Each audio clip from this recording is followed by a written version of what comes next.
Good morning, students. This session is for class 12th, and we are going to study the topic that is magnetism and matter. Students, in last session we have completed the galvanometer. That was also very important topic of your syllabus, and I hope you have revised that topic and you have solved the given questions as homework. Okay, so students, let's start our today's topic, that is magnetism and matter. Okay, so our first topic is the bar magnet. Okay, this one is related to the magnetism and matter. This is our first topic, that is the bar magnet. So you can see here it is the most commonly used form of artificial magnet. So students, this one is an artificial magnet. You can see in this picture, this is the bar magnet. Actually, you can see this is the picture of bar magnet. Okay, it can be in shape of either cuboid or in form of cylinder. Okay, and it contains two poles. One of them is north pole and the other is south pole. Okay, and it contains, these two poles are separated by some distance, that is 2L. So these type of magnet are known as bar magnet. You can see in this picture. Now the magnetic field produced by the bar magnet is shown in this picture. You can see this is the magnetic field. You can see the magnetic field produced by bar magnet. So let's see here. When we hold a sheet of glass over a short bar magnet and sprinkle some iron fillings on the sheet, the iron fillings rearrange themselves as shown in the figure. So you can see this is the figure in which the iron fillings arrange themselves in this pattern. Okay, the pattern suggests that the attraction is maximum at two ends of the bar magnet, and these ends are called poles of magnet. So you can see here from this experiment, you can see the attraction is maximum at two ends. The attraction is maximum at two ends, or you can say the point where attraction is maximum is very close to the end of the bar magnet, and that is called pole. Okay, so student, this is the definition of bar magnet. What is bar magnet, what is pole? So you can say pole is that point in a bar magnet where attraction is maximum and it is very close to the end of the bar magnet. Okay, so you can see here the magnetic field lines, then the poles, then the geometry of bar magnet. Then you know that this is the most commonly used form of an artificial magnet. Okay,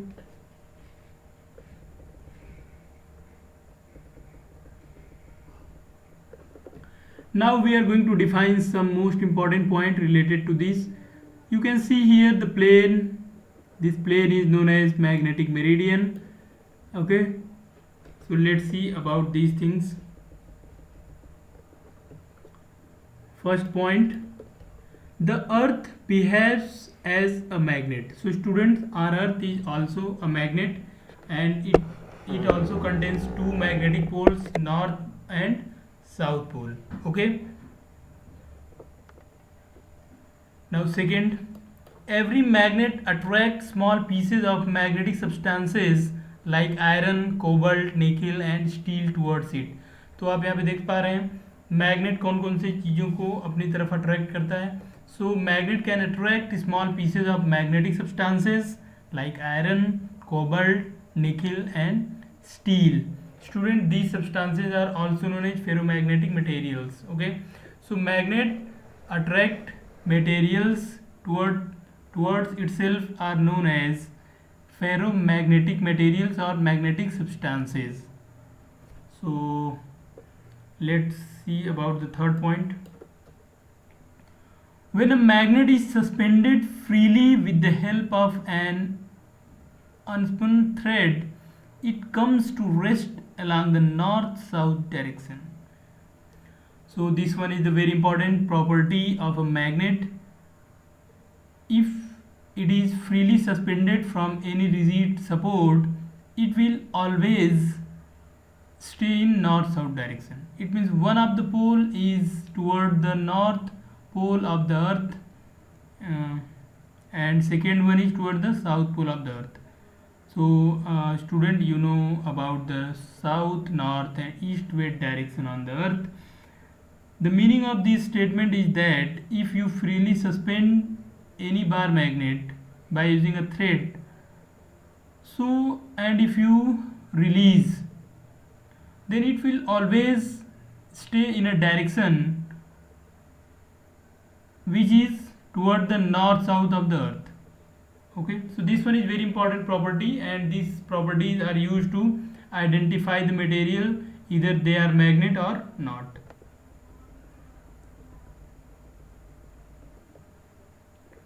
Now next you can see here,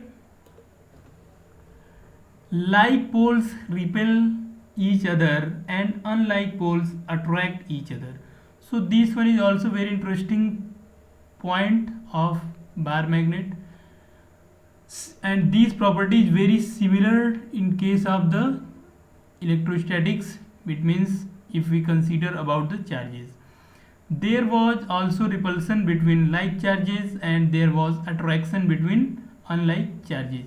Similarly, in case of magnetism, there is repulsion between like poles and attraction between unlike poles. So you can see here, like poles repel and each other and unlike poles attract each other.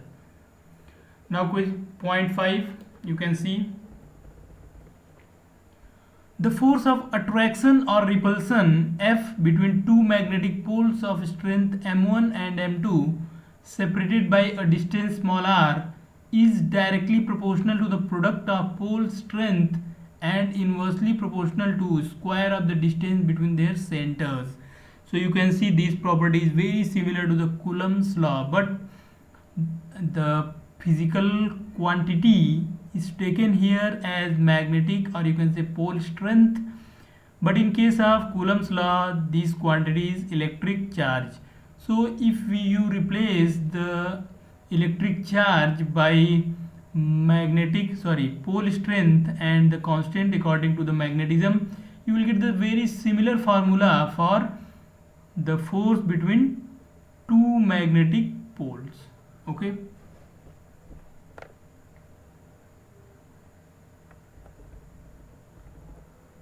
so you can see here this page is changed. So this point is moving toward this one.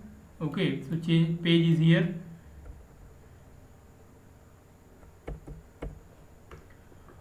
So according to the experiment, you can see here F is proportional to the pole strength M1 and M2. So F is proportional to product of M1 M2 upon R square, where R is distance. Okay, so RF is equal to some constant M1 M2 by R square. So this is constant, where K is magnetic force constant, and its value is found to be mu naught upon 4 pi, which is 10 to the power minus 7 Weber per ampere per meter. Weber unit of magnetic flux, we will discuss later. Okay, so you can see here R. So you can see here the distance R is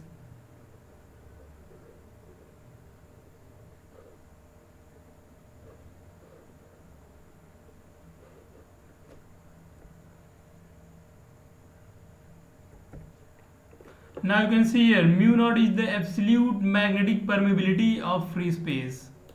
So this mu naught is absolute magnetic permeability of free space. So the final result is F is equal to mu naught upon 4 pi M1 M2 by R square. So this one is the final result. This is very similar to Coulomb's law for electrostatics. In Coulomb's law you have completed F is equal to some constant K, that is 1 upon 4 pi epsilon naught, and then Q1 Q2 Q2 by R square.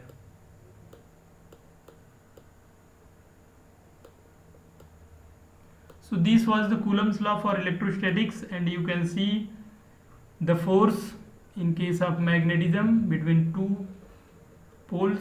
Okay, this is called the Coulomb's law of magnetic force. So you can see this is the statement of Coulomb's law for magnetic force. However, in CGS system the value of k is 1. So if you are talking about the CGS system, this constant, this k is not taken as mu naught by 4 pi, but this k is taken as 1. Okay, but in MKS system the value of this k is found to be mu naught upon 4 pi, that is 10 to the power minus 7 in MKS unit, that is Weber per ampere per meter. So I hope you understand the Coulomb's law of magnetic force. Okay, now note, this correspond to Coulomb's law of electrostatics. So this is very equivalent and very similar to the Coulomb's law of electrostatics. Okay, now you can see here the very important point we are going to discuss, that is SI unit of magnetic pole strength. So let M1 and M2 are equal to each other and R is equal to 1 meter. We are taking distance as 1 meter, and force is in this case then 10 to the power minus 7 Newton. By using Coulomb's law of magnetism you can apply, if F is equal to, this is F, now the constant k is 10 to the power minus 7, then M1 and M2 are equal and distance is taken as 1.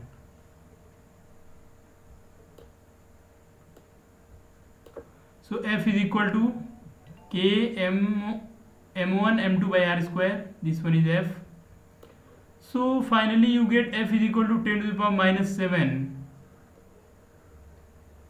So if you replace this, we are choosing these things, so you will get this m square is equal to 1 or plus minus 1, and the unit is ampere meter. So this ampere meter is actually the SI unit of magnetic pole strength.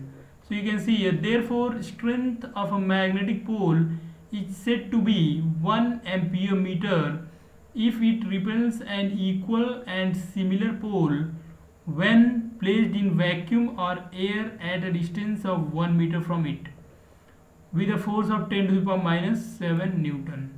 So this one is the definition of 1 ampere meter strength of pole.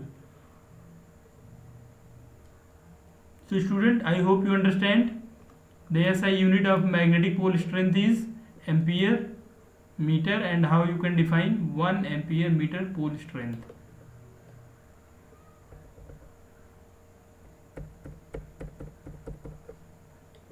Next point, that is 6th point. The magnetic poles always exist in pairs. The poles of a magnet can never be separated. That means magnetic monopoles do not exist. So this is very interesting and very important result. The magnetic poles always exist in pair. The poles of a magnet can never be separated.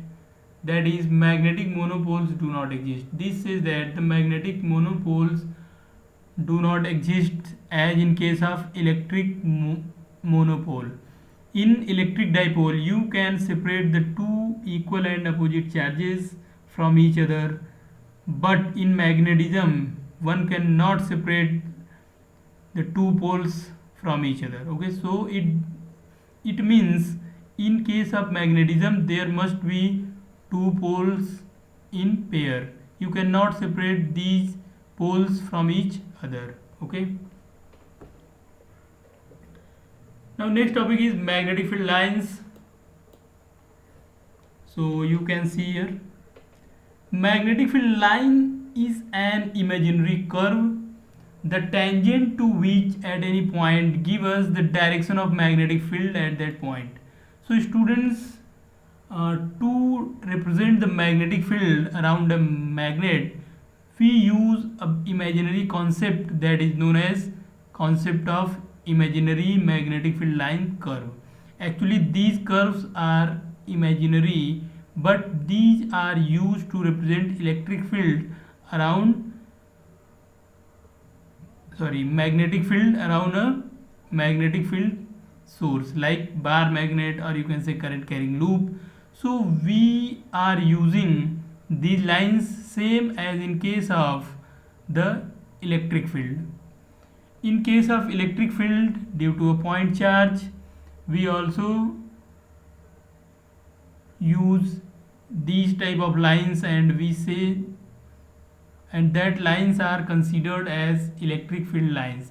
Actually that lines are also imaginary lines, but that lines are used to represent the electric field around any source that can produce electric field. So these are imaginary curve. Actually these are used to these are used to represent magnetic field. Okay, so you can see here, if we imagine a number of small compass needle around a magnet, each compass needle experience a torque. So if you place a compass needle very close to the bar magnet, then it experience a torque, and if you place many compass needle, all of them are experience a torque. Okay, so you can see here the field of magnet, and this torque is due to the field of magnet.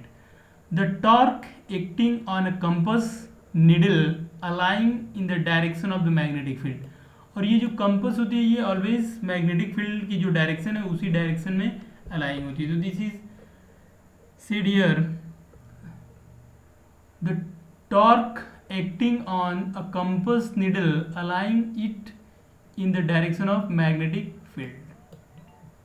Okay, the path along which the compass needles are aligning in is known as magnetic field lines. So you can see here the path along which the compass needle are aligned is known as magnetic field. तो जिस path पे जो needle होती हैं वो align हो जाती है वही मैग्नेटिक फील्ड की डायरेक्शन होती है. You can see the path along with the compass needles are aligned is known as magnetic field lines.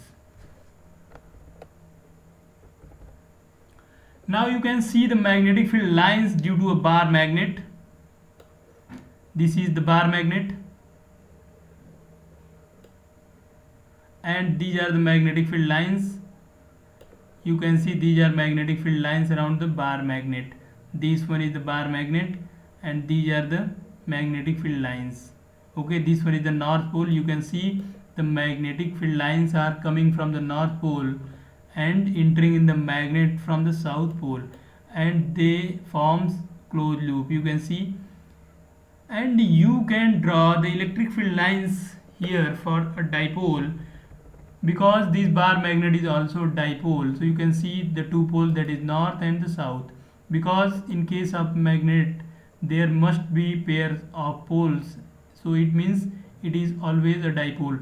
So you can draw the magnetic field lines of electric dipole, and you can compare the magnetic field lines due to a bar magnet and electric field lines due to electric dipole. Okay, so I hope you understand this one, and you can differentiate the magnetic field lines and electric field lines from these two concepts. Now you can see this one is the magnetic field line due to a solenoid carrying current. So since solenoid also behaves as a magnet, it means it contains two poles, north and south poles, and the magnetic field lines are very similar to the bar magnet. You can see, you can compare these two magnetic field lines in figure A and B. Okay, now you can see here the electric field lines due to an electric dipole. So this one is the electric field line due to electric dipole. You can see here these electric field lines are not from closed loop. Okay, so electric field lines due to an electric dipole, you can see in this picture. So you can now compare the figure A, B and C, and you will get the difference between magnetic field lines and electric field lines, and you can note these differences, because this one is very important question. So question may be, give the difference between electric field and magnetic field lines. Though you can compare these two together, this is your homework. Give at least 2 point difference between electric field and magnetic field lines. So this one is your question, and I hope you can write this question easily by checking the diagram, picture A, B and C. You can pause your video, you can see this picture, you can draw these magnetic field lines shown in figure A here. Then you can draw the similar lines for solenoid. You can see these two are very similar to each other because both of them are magnetic dipole. And now in figure C, this is the picture for electric dipole and the electric field lines. So you can pause the video and you can draw the magnetic field lines on your copy, and then you can compare. After that you can write the point difference between these two that are known as magnetic dipole and electric dipole.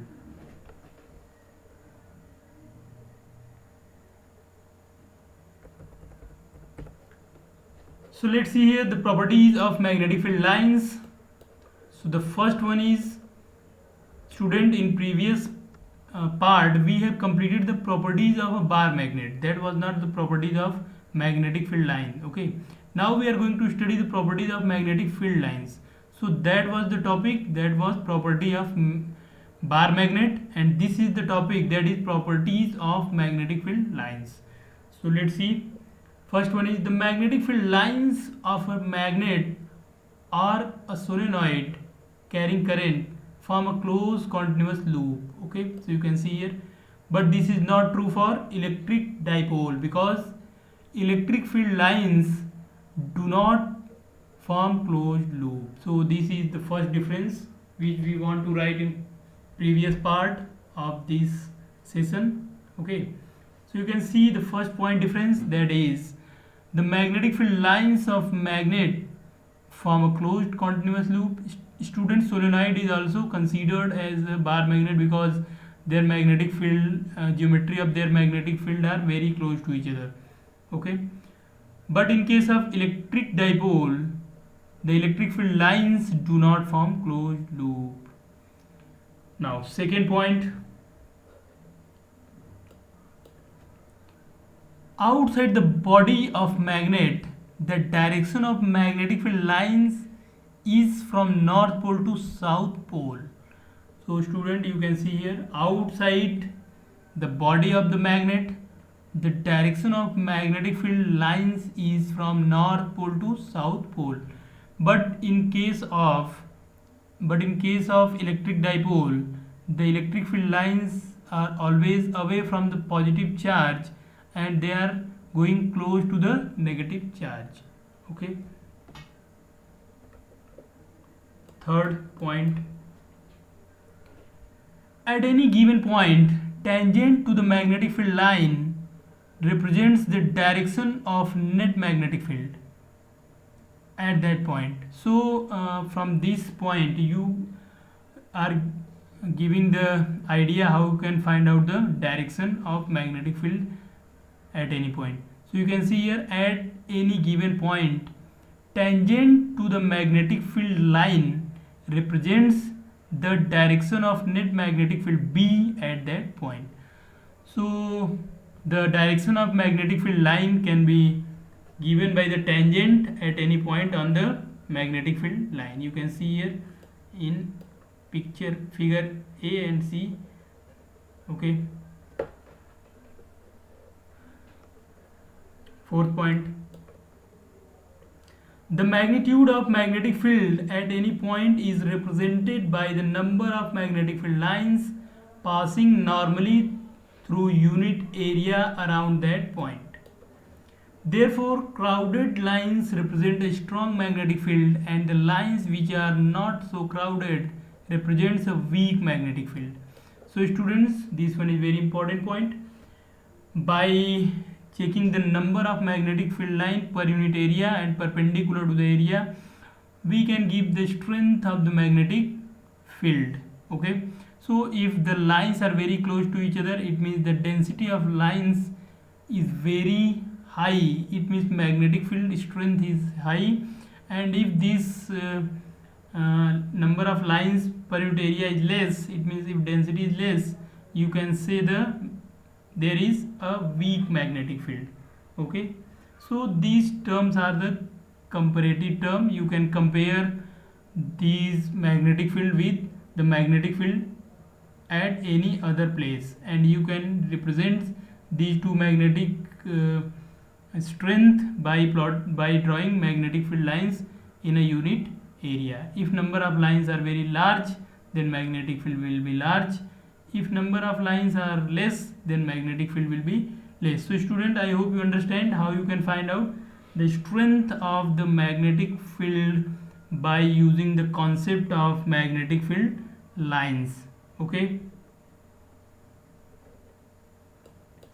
now next point, you can see no two magnetic field lines can intersect each other. So student, in this picture you can see the two lines are intersect each other at point P, but it is said that the two magnetic field lines cannot intersect each other, because if they intersect at any point, then at the point of intersection there must be two tangent. It means it represents the two direction of magnetic field at one point, which is impossible according to the experiments. Okay, so it means no two magnetic field lines can intersect each other, and it means magnetic field lines has only one direction at any place, but it cannot have more than one direction at any point in magnetic field. So this is the meaning of this statement. Okay, so I hope you understand the concept of magnetic field lines and their properties, and you can write the difference between electric field lines and the magnetic field lines. So try to write these things by yourself and try to check your basic concept of electric field lines, and then try to compare the electric field line in case of electric dipole with the magnetic field line in case of magnetic dipole. Now you can see what is magnetic dipole. So students, before studying this magnetic dipole, let us revise the electric dipole. Okay, so you know that electric dipole is a system of two equal and opposite charges, and they are separated by some very small distance. So that system was considered as electric dipole. Okay, let me repeat. In electric dipole, there was two equal and opposite charges separated by some distance. Now if you talk about the electric dipole moment, so we define electric dipole moment as the product of one of the charge, means the product of magnitude of one of the charge and the distance between the two charges is defined as the electric dipole moment, and it is a vector quantity and its direction is from negative charge to positive charge. So student, this was the basic information about electric dipole, and I hope you remember these things. Student, there is one question that is very important for you, and I am going to ask this question. This is your homework. We have already discussed this question. So this question is, what is an ideal dipole? Okay, so try to write the answer of ideal dipole, okay, and conditions when a dipole can be considered as an ideal dipole. So you can write this question and you can give your answer in comment, or you can give in email ID, or you can contact with us on WhatsApp. So please try to solve this question and try to connect with us to simplify other doubts. Okay, so student, I hope you understand the concept which has discussed today. If there is any doubt, we are continuously connecting on online sessions, and you have all the numbers, WhatsApp group, so you can use any of the communication system and we will definitely solve doubts. Okay, so thank you for watching this session. In next session we will discuss with magnetic, sorry, we will start with the topic magnetic dipole. So student, please try to revise the electric dipole, and we will able to compare the electric dipole with the magnetic dipole. Okay, so thank you for watching this session.